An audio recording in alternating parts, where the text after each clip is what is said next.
ยินดีต้อนรับสู่ท่าแขกอันนี้ก็คือเมืองท่าแขกเด้อพี่น้องเด้อเมืองท่าแขกทางเสาข้างทางจะมีทุ่งผักและก็ทุ่งสาดเนาะเต็ม2ข้างทางอันนี้ก็อยู่เขตถนนหลักเลยพี่น้องเอ้ยใจกลางเมืองท่าแขกกำลังมุ่งหน้าไป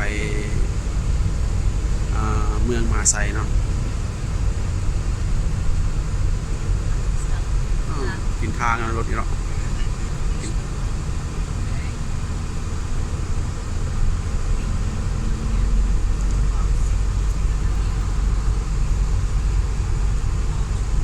ท่าแขกซิตี้ท่าแขกซิตี้ท่าแขกทาวน์ located in the central of Laos a small town